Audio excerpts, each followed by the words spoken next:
que nuestro productor, coordinador, que todavía no tiene el ok definitivo de Ulises. ¿No? No la tiene. Ulises se ríe igual. Se ríe porque Ulises es el que da el martillazo. Sí.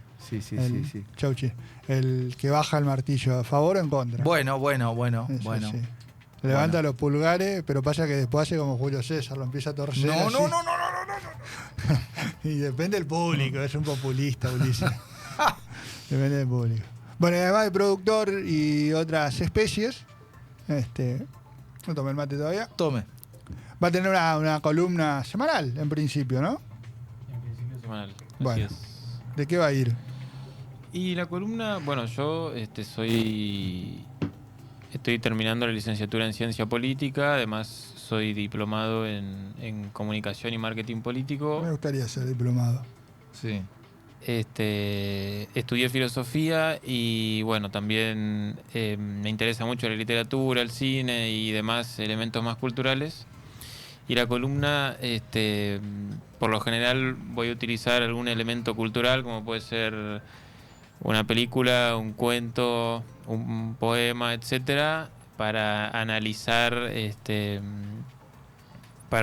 alguna situación política, no necesariamente coyuntural, sino más bien algún rasgo, algún mecanismo, etcétera. Bueno, pero como tenemos la convicción de que la mejor forma de explicar las cosas es haciendo la cosa misma, Claro. a por ello. Todo suyo. Bueno, hoy traje una escena de una película claramente, que voy a utilizar para explicar algo vinculado a la comunicación política. A ver.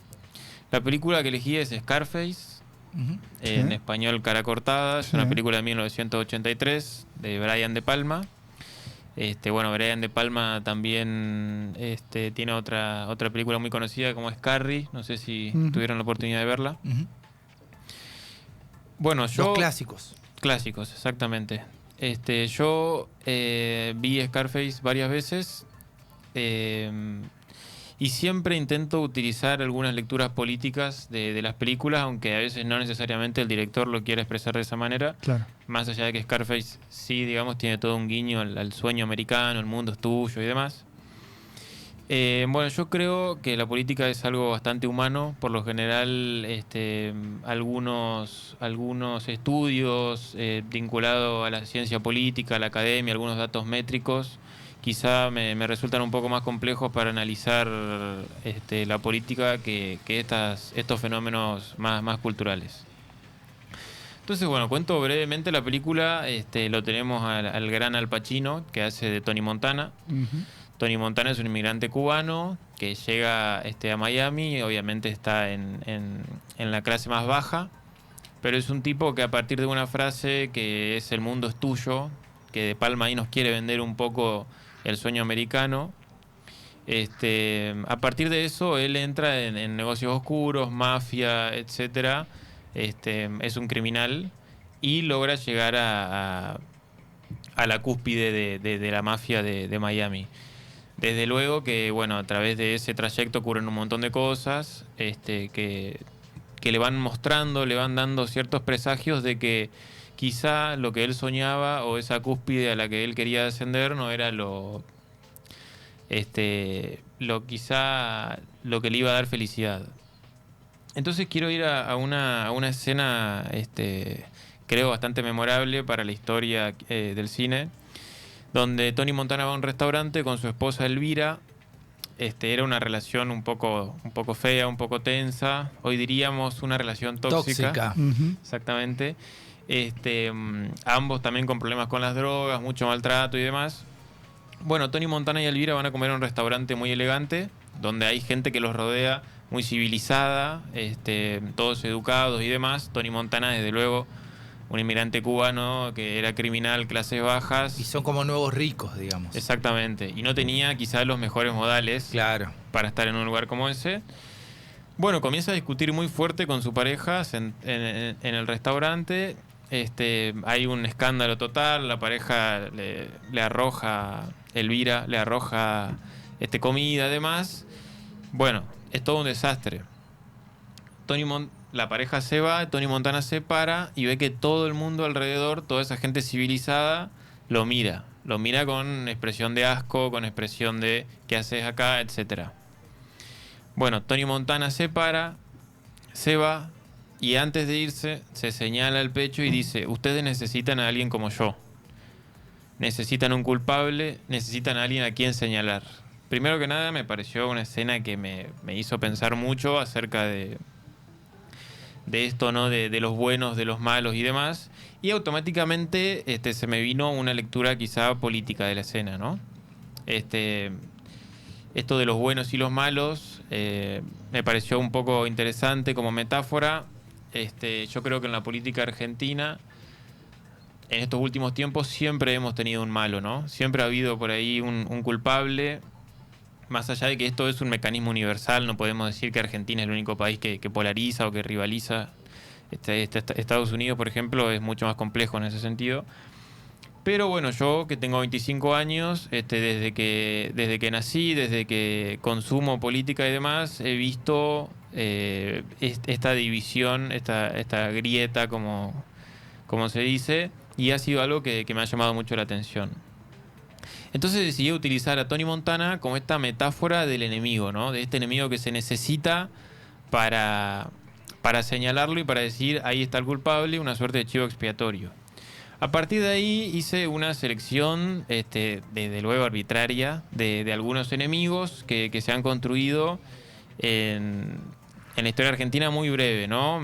Comencé en los años 30, en la famosa década infame, donde el enemigo para el oficialismo era el agitador, el comunista. Aún quedaban algunos resabios del anarquismo, que bueno, también eran vistos como los extranjeros peligrosos, quienes algunos años antes habían sido la chusma ultramarina. A partir de ahí saltamos 15 años, nos vamos al peronismo clásico, mediados de los 40, donde, bueno, los enemigos eran los oligarcas, los vendepatrias, el antipueblo. El peronismo fue un gobierno que fue muy estratégico discursivamente a la hora de esta construcción de amigo-enemigo. Golpe del 55, bombardeo Plaza de Mayo, cae Perón, aparecen los otros enemigos, los antagónicos de lo que había enunciado Perón, ¿no? Llega la turba irracional, las masas manipuladas, los descamisados y demás, ¿no? Todo ese lenguaje quizá peyorativo sobre las masas peronistas. Damos un salto y nos vamos a la dictadura del 76, donde el enemigo es el subversivo, lo hemos escuchado todos, que bueno, fue una categoría tan amplia que cualquiera que molestaba un poco ya ingresaba en esa categoría. Llegamos al kirchnerismo, donde también vemos un aparato donde vemos algunos enemigos, vemos los grupos concentrados, los medios hegemónicos, el campo, etcétera. Macrismo, donde también su discurso político estaba muy vinculado a los corruptos, ¿no? La herencia que nos dejaron los corruptos, la pesada herencia, exactamente. Y llegamos a Milei. Donde en su discurso de campaña vemos al enemigo como la casta, y donde en su discurso ya como presidente del país, cuando entiende que debe negociar con algunos sectores políticos, deja de ser la casta para ser los zurdos. Bien, entonces lo que yo quería explicar a partir de esto es que este desglose que hemos hecho arbitrariamente por algunos momentos de la historia argentina no es un juicio, ni es algo negativo, ni algo positivo. Es simplemente un mecanismo. Yo lo que intento hacer en estas columnas es desnudar algunos mecanismos que a mí me parecen interesantes. Entonces, este concepto central de crear un enemigo es, asimismo, crear una identidad. Es sumamente importante polarizar, es de cierta manera definir, es etiquetar, es agrupar, y a partir de eso yo me puedo definir, ¿no? Entonces, en esa escena clara de Tony Montana como un espejo invertido de esa gente elegante y culta que necesita encontrar a ese culpable de los males de la sociedad, ¿no? Tony Montana es un tipo al que señalamos y decimos: vos sos el culpable de la mafia, vos sos el culpable de tales cosas. Llevado a una mecánica democrática, a un discurso político, esto funciona de manera espectacular electoralmente, los consultores lo saben.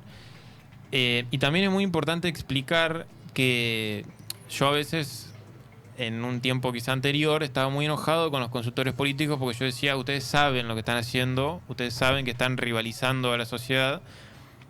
Pero bueno, después con el tiempo entendí que también es su trabajo, ¿no? Entonces, Y que existe, amén de que lo haga o no lo haga un consultor. efectivamente, pero bueno, hoy vemos mecanismos más, más aceitados que quizás los que veíamos en el siglo XX. Hoy vemos, como diría Foucault, nos estudian para controlarnos. Yo creo que los consultores políticos han estudiado algunas cosas, lo hemos escuchado mucho a Durán Barba, sobre cómo manipular o sobre cómo convencer a las masas. Entonces también explicar que quizá este mecanismo en el fondo es el trabajo de alguien que, bueno, tiene un cliente, el cliente le dice quiero ganar esta elección y un consultor político hace lo que tiene a su alcance para que su cliente Le vaya bien. le vaya bien, exactamente. Ahora bien, este mecanismo esconde algo que a mi juicio es muy interesante explicarlo. Yo esta idea la robé de Simone Weil, es una filósofa francesa del siglo XX, que es muy interesante, yo nunca lo había pensado, que es la relación entre el enemigo y yo, ¿no? El tema es así, si yo construyo mi identidad sobre un enemigo, yo tengo que procurar que ese enemigo, o sea, que nunca desaparezca o que yo nunca le gane del todo. Cualquier triunfo total sobre mi enemigo es mi desaparición también. Me quedo sin identidad. Entonces eso es fundamental. Yo soy la negación de otro, por lo tanto yo lo necesito con vida constantemente. Si mi triunfo es total, yo desaparezco. Entonces, eso me parece muy importante, ¿no? Porque en la Argentina actual, ya para entrar un poco en la coyuntura, nosotros vemos un kirchnerismo hoy un poco desganado, ¿no? Un poco carente de liderazgo, etcétera. Y al mismo tiempo también lo podemos ver a Milei en un momento en el que quizá no está agitando tanto, no está hablando tanto, no está insultando tanto, como en otros momentos. Y yo eso se lo atribuyo totalmente a su oposición, a un kirchnerismo que aún está buscando su rumbo, está buscando su liderazgo, está buscando su discurso. Un kirchnerismo devaluado. Un kirchnerismo devaluado, efectivamente. Y bueno, quería señalar que este mecanismo, digamos, lo importante que es para Milei que el kirchnerismo encuentre un líder, encuentre un discurso para Milei utilizarlo como su Tony Montana, ¿no? Para Milei poder ir, señalar y decir estos son los zurdos, estos son los que han arruinado el país y demás. A la inversa, el kirchnerismo también necesita de Milei, ¿no? Para poder señalar los males que ellos denuncian. Entonces está bien, esta paradoja del enemigo, ¿no? Si muere, yo me muero. Esta frase de Tony Montana, ustedes me necesitan. ¿Por qué ustedes me necesitan? Porque si yo no vengo acá a mostrarles que yo soy el malo, ustedes no pueden decir que son los buenos. Entonces, sin monstruo tampoco podemos tener un héroe. Esa dicotomía total, ese mecanismo donde también podríamos enunciarlo, ¿no? como una relación tóxica, donde ambos polos se necesitan para poder sobrevivir. Entonces, yo creo que en definitiva, digamos, en política y más en un sistema democrático como el que tenemos, creo que el enemigo es más necesario que el aliado. Creo que muchas veces el enemigo es quien te mantiene vivo. Y bueno, en definitiva lo que intenté hacer hoy fue narrar un mecanismo político, pero sobre todo un mecanismo humano, ¿no? Porque yo utilizo a Tony Montana como un ejemplo humano para llevarlo al costado político. Ninguna estrategia discursiva nace de un laboratorio. Las estrategias discursivas que utilizan los políticos nacen nosotros, a fin de cuentas. Y bueno, también nuestra necesidad por ahí, o quizá mi necesidad de señalar, de explicar esto, es también una manera de definirnos a partir de lo que hacen los gobiernos. Yo creo que nosotros también construimos identidades en relación a un otro y que eso se ve muy plasmado tanto en el ámbito humano, que es Tony Montana, como en el ámbito político que hemos explicado claramente. Así que lo único que podemos hacer es observar este mecanismo. Esta columna no tiene un llamado a la acción, no tiene más que quizá desnudar algo que a mi juicio es interesante. Mal harías. ¿Cómo? Mal harías. Y sí, es verdad. Pero bueno, el fin es reconocerlo, es entenderlo y recordar también que al final del día la política no es más que un espejo humano, ¿no? Emiliano Jati, Gracias. muchas gracias. A ustedes. Muy bien. Nos deja pensando en que somos malos. Pues yo entendí eso. Hey, Está say muy bien. hello to my little baby. Eso dice Al Pacino al final de la peli. Sí, ¿La seguimos? seguimos. La seguimos.